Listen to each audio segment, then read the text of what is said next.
This is Where We Live from Connecticut Public Radio. I'm Catherine Shen. I want to paint a quick picture here. Think of your brain as a pickle in a pickle jar, floating around in liquid. Now, imagine shaking that pickle jar.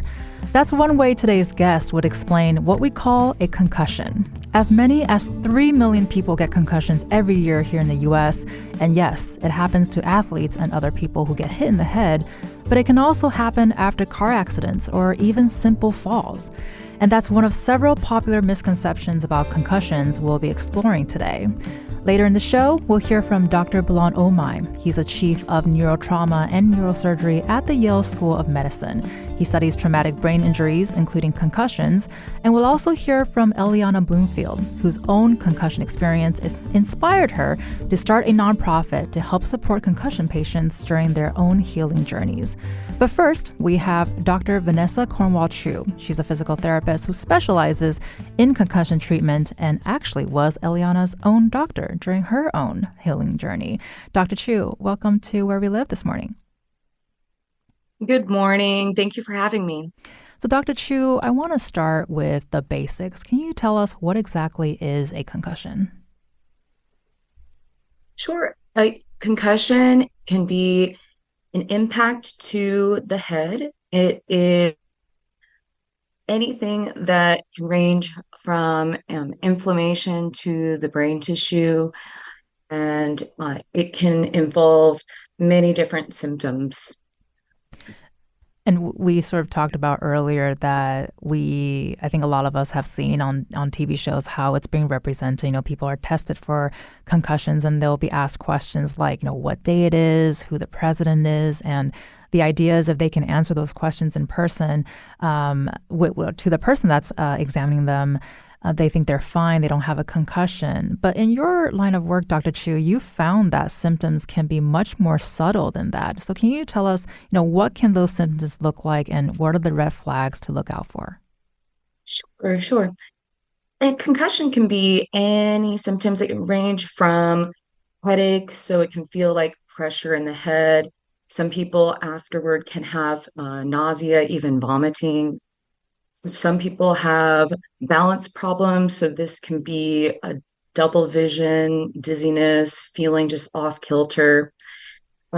Symptoms can also be sensitivity to light, so that can be called photophobia, and just feeling just off, a little foggy, hazy, not feeling right, and it can range also even into mood changes. I've had patients feel just completely off, just not feeling like themselves. And some of the red flags for sure that I would tell anyone you should definitely go seek medical attention would be if there was a loss of consciousness. So after the impact to the head, or it to be an impact directly to the head. As you mentioned, there can be a motor vehicle accident. So if there was a whiplash where the head received a high velocity and it shook, again, that pickle in a pickle jar, that can result in a concussion. So going back to the red flags, it can be any fainting, passing out, vomiting is pretty severe. So I would say go seek medical attention. A severe headache that is really, really debilitating, changes of vision, that I would definitely say you need to go see a doctor. And with what you just said, there's such a range of symptoms. And can you talk more about that feeling that something is off kilter? You mentioned fogginess, something is wrong. How does that typically present? Yes, that is a really good question. I think that can present in so many different ways, and it's very different for people. Some people just feel like they're in comfortable. They feel a little off. They don't feel like themselves, and things can just feel almost like a dream. I've had patients describe it like this just feels like a surreal experience. Feel a part of the world. They feel almost like they're looking down upon themselves. So it can be almost like this out of body experience, or they just kind of have this zombie-like state that they're in after the injury of feeling like I'm never well rested. I try to sleep and I wake up and I just feel completely, like a zombie. And yeah, and I think with what you're just describing, it's I can imagine it being really difficult to realize that something is happening. So emphasizing the importance of seeing a doctor after having any of these incidences, and with these symptoms, do they typically appear right away, or can they appear a while after the injury? That is a great question. So symptoms can come on immediately, it can come on the next day, but sometimes these manifest a few days. It can come on a week afterward. And I've even had patients inform me that they've had symptoms come on a month afterward. And I want to share, we have one recent high profile example of a less immediately obvious concussion that comes from State Representative Miriam Khan, who was attacked outside of an Eid service in July. She publicly criticized the police's failure to provide medical attention. Let's take a quick listen. There was no ambulance. There was no one there to provide me medical attention. I asked for them to call for medical attention, which then they did. When the medics came, I remember feeling that I had to convince them that I was injured. My neck hurts. I feel it. Something is wrong. And Khan also says she was knocked to the ground during the incident, but once the medics ruled out a spine injury, they told her it was just muscle pain and basically gave her an ice pack. But later, she was diagnosed with a concussion. So, Dr. Chiu, with what we just heard, how often are concussions misdiagnosed at first?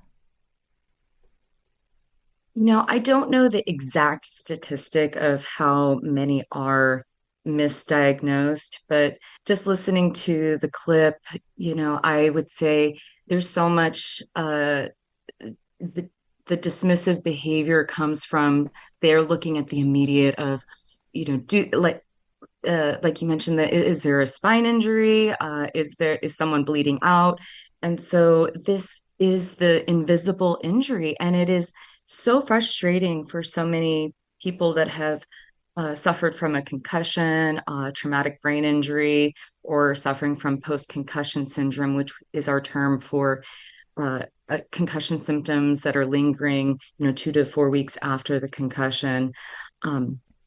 So it it really is the invisible injury that is very, very challenging to treat, but you do have to seek further medical attention. And so many people don't know to do that if they're in that moment, especially if they're going through the immediate trauma of an assault and they just are responding to whoever is in front of them. And some, then loved ones may say, hey, it's been a few days, a few weeks, you're not doing too well. Maybe you should go see somebody for how you're feeling. And once they're able to diagnose a concussion, what does the healing process look like? The healing process can be so complex and it looks so different on so many people. So many people have, I would say maybe a straightforward recovery where they start to feel better, 7 to 10 days after the concussion, and they feel like themselves. And sometimes it can take weeks for someone to feel better, even months, but the journey and the healing process can be very up and down. And it also can depend on how quickly somebody is going back into an environment that might be a little too much, or are they going into something stressful? Do they have to go back to school? Do they go back to work? Do they have children? And so that can feel very up and down, like any kind of healing process. If I sprained my ankle and I tried to go, walking around the mall, and I'm thinking, oh, this really, really hurts. Maybe that was too much that day. And now I need to go rest and ice and elevate my ankle. It's the same with the concussion. And I'd say with the healing process, my biggest piece of advice is making sure you have a support system. The support system can be not just medical family and friends are crucial, absolutely crucial. And having somebody, a trained psychologist, a counselor to help somebody with it, because it is very, very emotional to go through this healing process. And I wonder if it's a lot more complicated than we typically learn. And it sounds like there's not really a typical way of recovery. So, has methods of treatment for concussion patients changed over time? Are there different priorities that you should think about when you find yourself in this situation?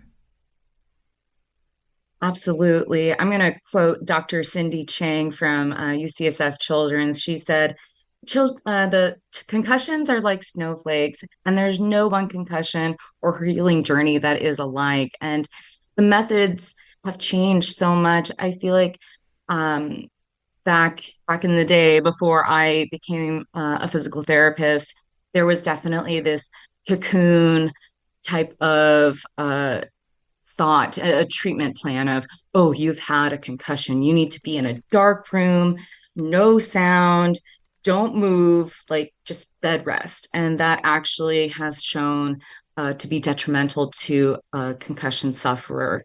So now we look more at immediately after a concussion of active rest, where we want to eliminate really stimulating uh, different stimuli in the environment. So that can be anything from your smartphone to going to a uh, big store where they have big fluorescent lights, loud environments. I would not recommend somebody going to a huge live concert after they have suffered from a concussion. And then going into more of a progression to their regular activity. So when I've treated patients that are in school, the first step is going to be return to learn, which is going to be hoping to get them back into their educational environment. And if it is somebody who's in the workforce, a return to work. And then from there, if they are involved in a sport or, they like to go to the gym recreationally, then we look at those goals. So, as you're having your patients do this sort of very gradual return to normalcy, and they're doing their thing, what sort of evaluations might you do to test how people are functioning and how their recovery? Like, is there a way to measure that? Yes, that is a wonderful question. For me as a physical therapist, usually I'm seeing patients that have been evaluated by a medical doctor. My doctorate is in physical therapy. And so usually I'm seeing patients that have had symptoms that are lingering. And so I'm treating post-concussion syndrome. Usually in the medical office, they're doing tests around the cranial nerves, so looking at vision, auditory, and I do some of that as well in my evaluation. So part of my evaluation is looking at eyes and the eye movement. How well can they track my pen, for example? If I have two targets, can they look back and forth at those targets? Does that cause any symptoms? I'm also doing a cervical spine exam. So I'm looking at the neck because so many times the neck can be involved and you can get echogenic headaches from the muscles being tightened or strained from the impact. I'm also looking at balance. So can they stand on one leg? How do they feel? And also a posture exam. If they are in pretty bad posture and slouching all day long, that's not going to be good for concussion recovery too. So all of that is part of my evaluation. And I mean, there's just so much there, right? I think the body is so interconnected. So if you hit your head, it doesn't necessarily mean that only your head is injured. And we'll definitely be going deeper into that in a little bit. But I also want to talk about, we said in the introduction that we often associate concussions with athletes and sports activities. But can you talk about what are some other everyday activities that can also result in a concussion? Right. As you mentioned, a motor vehicle accident, very common. I'd say that is actually supersedes some of my athletes. Recently, I've been seeing, unfortunately, more motor vehicle accidents and patients suffering from post-concussion syndrome from a motor vehicle accident. But it can be anything like a workplace accident. I've had, construction worker have something fall onto his head. It could be a fall at home. So, this hits everyone, no pun intended there, but that it can affect so many people, young or old. I have elderly patients who have fallen, and especially if they haven't hit their head against something, that can be a direct, oh, you've hit your head on the door frame as you fell. Let's check you for concussion. It could just be, again, that counter coup involvement of their pickle got rattled in that jar as they fell. Well, first of all, I never thought I was going to say pickle so many times on this show, but here we are setting a different record here. And Dr. Chiu, you mentioned children earlier too. Is there an extra challenge to diagnosing a younger child because they may or may not be able to really communicate what they're feeling? Absolutely.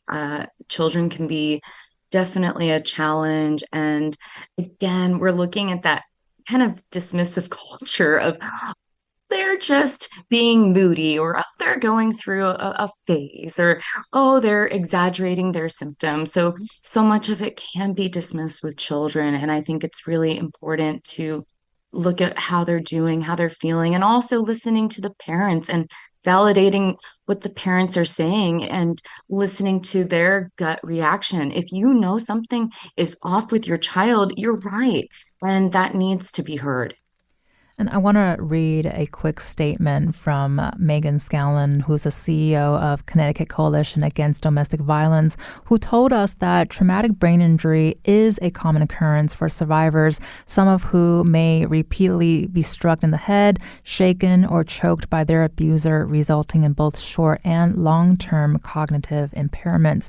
She also says that these injuries can be particularly dangerous for survivors and their ability to assess danger and make or remember a safety plan. Dr. Chiu, can you speak to that? Absolutely. When I was going through my list of different mechanisms of injury, I did leave that out. So I apologize that, yes, unfortunately, assault can be another one. And we're going back to that idea of this is an invisible injury. And so sometimes if there isn't a mark on a person, it's just thought of, you're looking at a victim. Oh, okay, well, they just went through a lot, but you don't see anything. So at least physically speaking, they're okay. And so absolutely, that is something that needs to be addressed, so that there are victims of assault that do suffer from a concussion after the assault. And a note for our listeners that Connecticut's domestic violence resource and information line is 888-774-2900, or check out www.ctsafeconnect.org. And we'll also have links to that on our website. And Dr. Chiu, just a quick moment, wanted to ask if there's anything else you would like our listeners to know about your work. I would say my biggest take home is, if you have ever had any of these symptoms after an impact, even if the accident, the injury was from, 1 year ago, listen to your body, listen to yourself. And this is something that you should try to address with a doctor. And sometimes people have to seek a second opinion and go see somebody else and ask the doctor about seeing a vestibular physical therapist. And the vestibular physical therapists are trained in this. And same piece of advice for family, friends, loved ones is, if you have seen somebody that you love and they've gone through something like this and they're still having lingering symptoms, encourage them to seek more medical attention and hopefully go see a vestibular physical therapist. You've been listening to Dr. Vanessa Cornwell Chiu. She's a physical therapist who specializes in concussion treatment. Thank you so much, Dr. Chiu, for being with us this morning. Thank you for having me. I appreciate it. And coming up next, we'll hear from Dr. Bulent Omay. He's the chief of neurotrauma and neurosurgery at the Yale School of Medicine.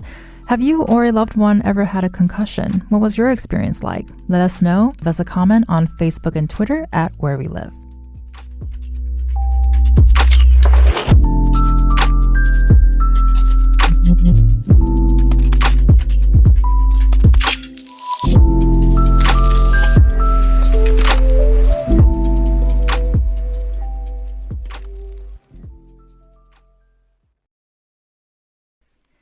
This is Where We Live from Connecticut Public Radio. I'm Catherine Shen. We just heard about the basics of concussions, how they work, and what the recovery process can look like. But a lot of what we know about concussions and other traumatic brain injuries, we've actually learned very recently. And here with us to talk about these recent research developments is Dr. Bulent Omay. He's the head of neurotrauma and neurosurgery at the Yale School of Medicine. Thank you so much for joining us this morning, Dr. Omay. Thank you for having me, Catherine. So, Dr. Omay, a lot of the times when someone is diagnosed with concussion, it's presented as an alternative to a traumatic brain injury or a TBI. And historically, we have differentiated between concussions and TBIs, but are these two things really different? That's a great question. They are not. They are not different. Essentially, traumatic brain injury defines a physical force applied to the head, which will eventually impact the brain as well. Concussion, and this is a spectrum, and concussion is considered to be the kind of the least impactful version of it when we compare it to mild TBI, which is sometimes used as an alternative word for concussion, to moderate TBI or severe TBI. So essentially, we're looking at a spectrum of a very complex disease, and concussion and mild traumatic injury are on one end, and severe traumatic brain injury is on the other end. So we've also been talking about how complicated this can be and how difficult it can be to realize that you have a concussion. Do you have any stats or like a percentage of patients who will experience permanent side effects after a concussion? So concussion, again, considering like this is kind of on the mild end of things, creates a little bit of a diagnostic challenge, I should say. Again, I'll bring an example from more severe types of traumatic injury where we use imaging modalities to actually clearly diagnose what the problem is. As an example, the patient may have like an epidural hematoma, which will clearly reveal itself on imaging. But in terms of concussion diagnosis, it's a little bit, it's not as clear and as objective, I should say. And patients may present with one symptom, a multitude of symptoms, and these may linger on for longer periods, and sometimes with no evidence of brain imaging abnormalities.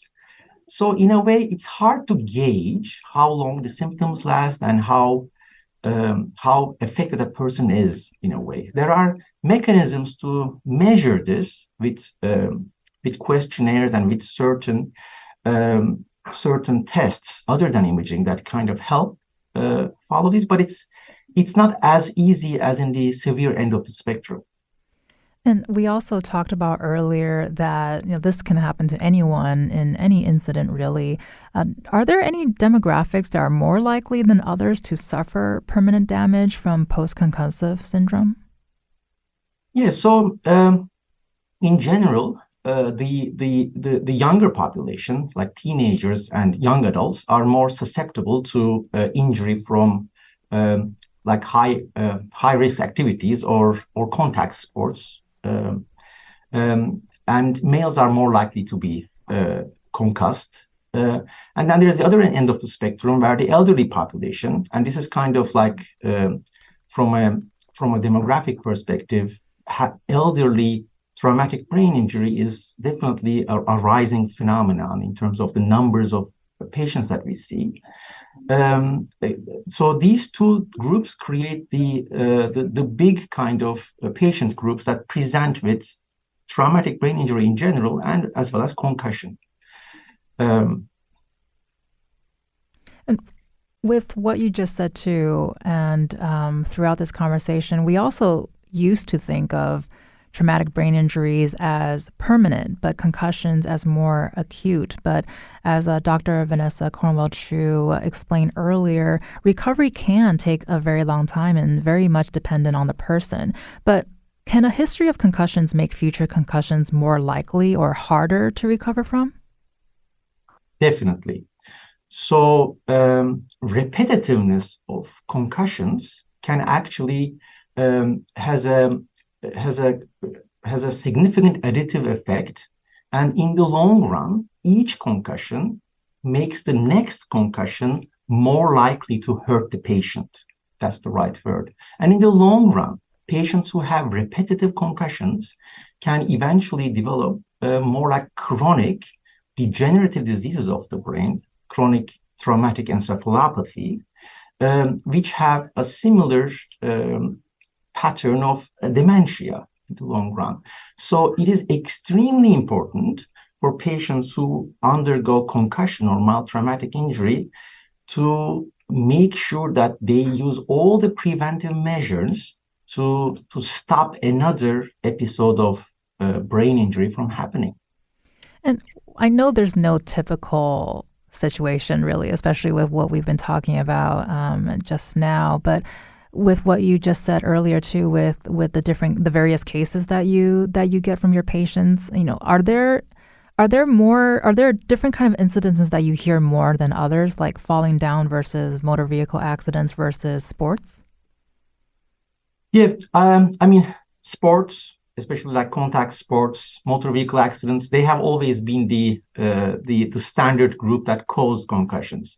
But as the population is aging, and as the elderly population is staying more active and not just staying home, but they're like living life and they're walking, they're taking hikes, and they're maybe even cycling. I think that's the reason why the elderly population is getting more and more exposed to TBI and concussion, and we see them more and more in our emergency departments. Sometimes presenting with mild TBI concussion, sometimes presenting with more severe versions of traumatic brain injury. So that is definitely something is happening more and more. And then in the future, I'm sure that the elderly traumatic brain injury is definitely become a bigger problem for patients and healthcare. So I think a lot of this definitely hinges on whether or not a patient goes to a doctor immediately after an incident. So I want to ask, does imaging need to happen right away in order to catch a concussion or to make a diagnosis? So that's a tough question to answer. Just because, as I alluded to, like the diagnosis of concussion is not like an easy diagnosis. Right. For any patient who have undergone brain injury, a traumatic brain injury, if they have symptoms, neurological symptoms, that patient needs to be evaluated by a physician. And the physician, depending on the findings of the neurological examination, as well as the symptomatology, will decide on whether imaging is needed. In severe cases, it's a clear-cut issue, but usually this decision will need to be done in an emergency setting, or at least in a doctor's office setting. But any neurological symptoms or signs needs to be evaluated.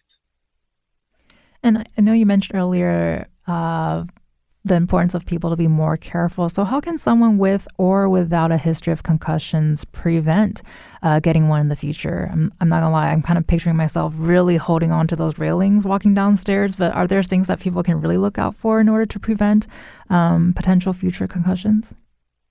Yes. So when I talk to my patients about like preventive further injuries, first of all, like how did the original injury happen? I think it's very important to kind of like make sure that a critical analysis is done on like how that injury happened, because it is very likely that the second injury will also use the same mechanism in a way. So they and the physician and the family needs to understand and kind of like almost dissect the incident of the TBI and understand why it happened and how this can be prevented. As an example, if they were riding a bicycle and they were not wearing a helmet, and then just a minor fall turned out to be like a big concussion phenomenon, it's clear that they should start wearing a helmet in a way. It may be as basic as that, but in the elderly population, it's very hard to tell someone that they should, not go and take a walk outside. And it's because this is their life. And I think nobody should be asked to not enjoy life and do the reasonable things that needs to be done to enjoy life. So it's always a balance, but I think being cognizant of how the original injury happened and what could have been done to prevent it is very important. And if they had like a mechanical fall while they were walking on a normal street, for example, maybe it's advisable to walk with someone else who can help them, or just like some measures that will help them kind of stay focused in a way. So it's kind of like an individual-based recommendation in a way, but I think it all comes down to thinking about the injury and how it can be prevented. Like, I think prevention is essentially the key component in TBI management, if that's the right word, because that is the best tool to help patients. And we've also mentioned misconceptions. So, Dr. Omay, I want to ask, what else would you like listeners to know? Are there any other misconceptions that you would like to clarify? I think it's important to understand the fact that there is some misunderstanding around the terminology of traumatic brain injury and concussion. I think it's important to understand that they're actually one single thing with a spectrum. And I think brain is our, the most fragile organ. And I think it's very important to understand that this concept of a trauma to the brain can be very unique and individualized in the way it kind of presents itself in terms of symptoms and signs and how it affects the patient in the long run. It's also dependent, again, from an individualistic perspective, like what the patient's job is, how they live their life and everything. So each one of them needs to be individually assessed and understood. But having a concussion or not having a concussion is not the key here. I think the key here is having a traumatic injury to the brain and how to prevent it from happening again. Well, thank you so much for that. And I just want to take a quick moment to share a comment from a listener on Twitter who says they definitely stay up to date with Brain Injury Alliance of Connecticut. They have a great newsletter. Well, thank you so much for sharing that info. And so for those who are interested, go ahead and sign up. You've also been listening to Dr. Bulent Omay. He's the chief of neurotrauma at the Yale School of Medicine. Dr. Omay, thank you so much for being here with us this morning. Thanks so much for having me. And next, we're going to hear from Eliana Bloomfield, whose firsthand experience with concussions has inspired her to start a nonprofit dedicated to supporting concussion patients. And if you or someone you know had a concussion, you can join the conversation. Find us on Facebook and Twitter at Where We Live.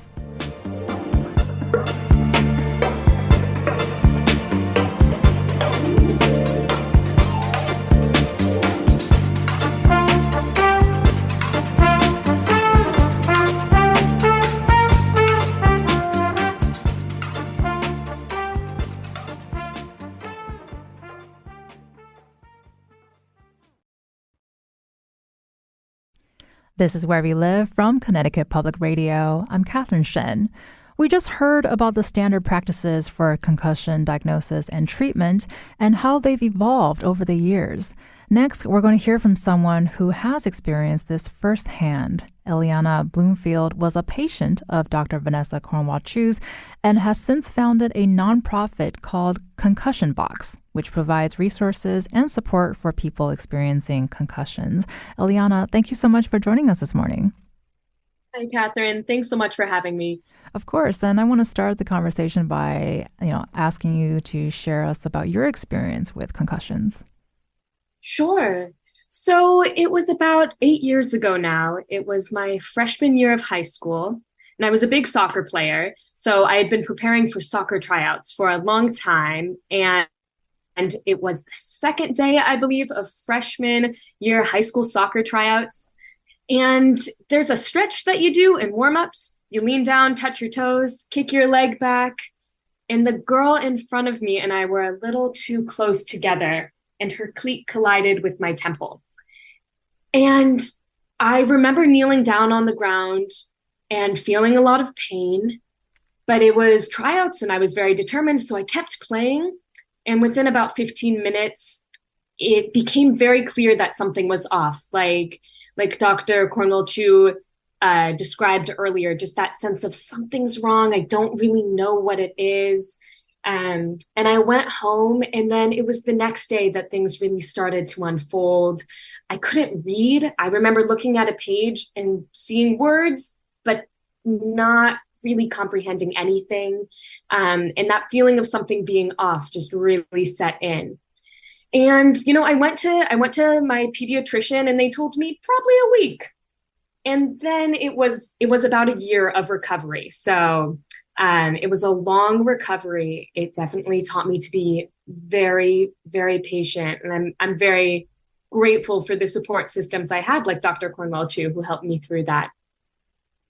Right. And just you describing that, it sounds an absolutely horrifying experience. And especially, you've been listening to the conversation this morning too. Can you talk about some of the specific things you did during your treatment? And were you able to sort of figure it out pretty quickly, or was it sort of a long experience for you?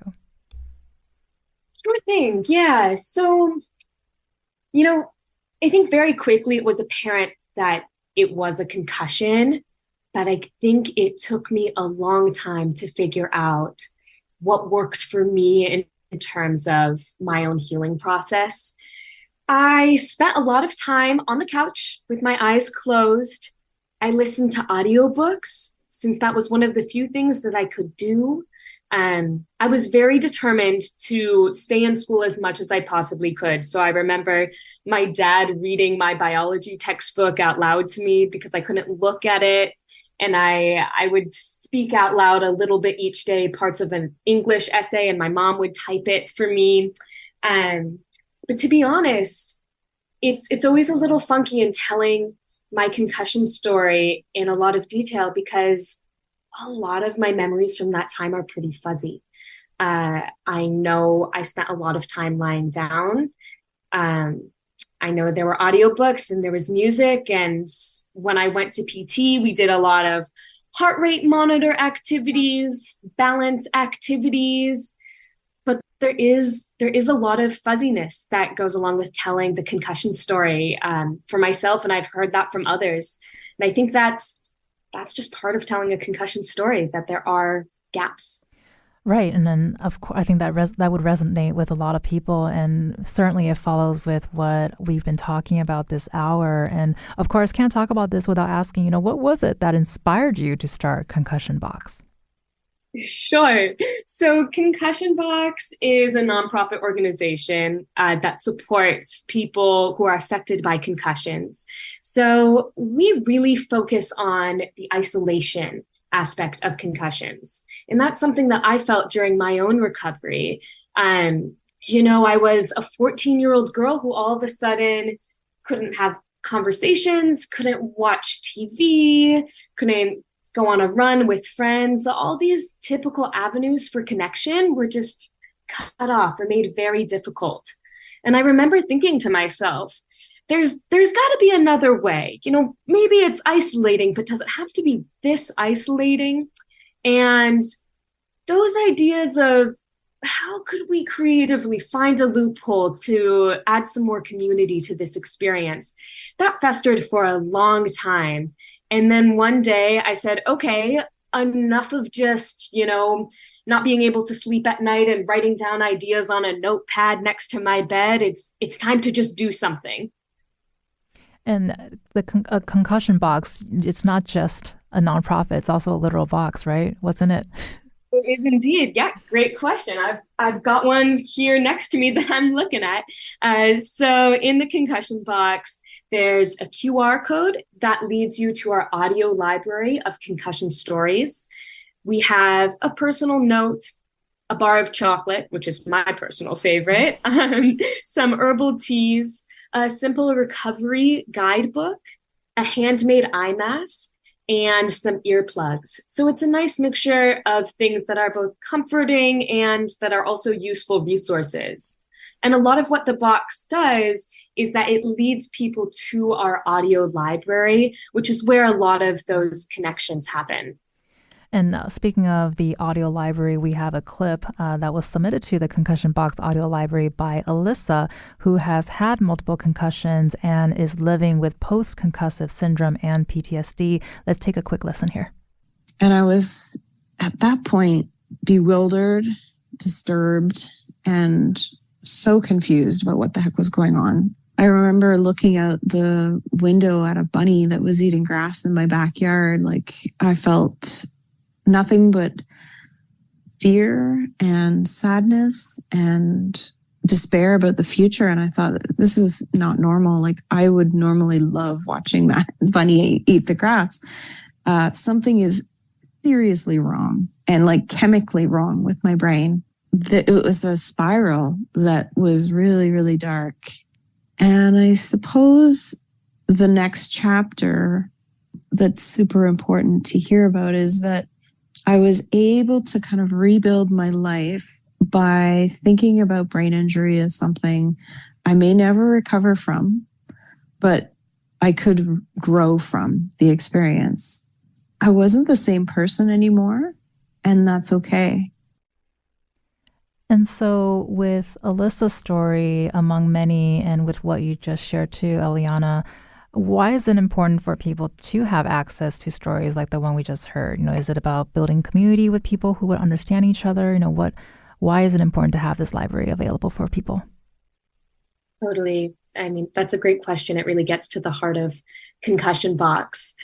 There's so many reasons. The first is just to normalize it. You know, I think because of this isolating nature of concussions, there's so many people going through these experiences, like looking at a bunny and feeling strange feelings. They think, oh gosh, am I going crazy?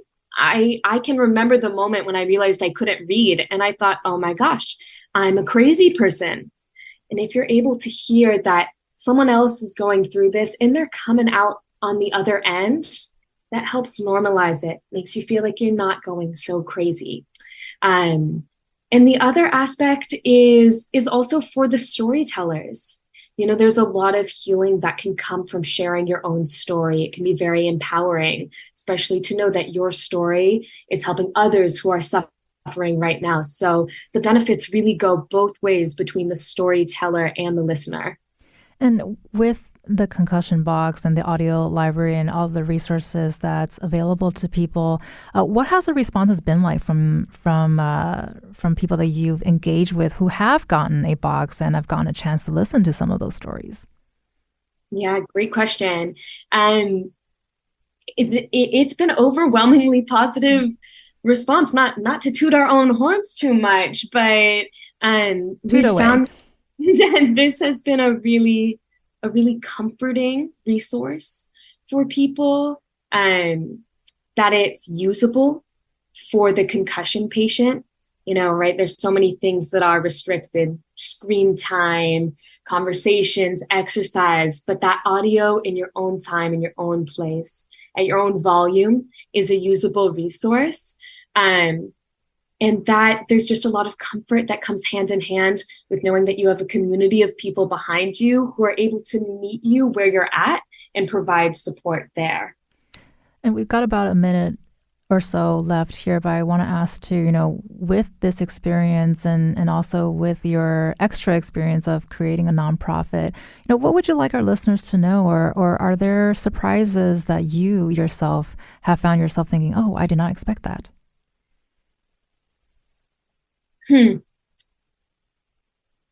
Well, I think one thing I'd say, and just to anyone out there with an idea that's been festering in their mind for a while, run with it, see where it goes. Because there's a reason that we have ideas. You know, when we go through these real life experiences, that's where ideas come from. And the other thing that I want to say is that to anyone out there with a concussion, you get to redefine what being with people and being with community looks like. You know, a lot of the ways that we normally interact with community aren't possible when you have a concussion, but you can ask the people around you to just sit with you.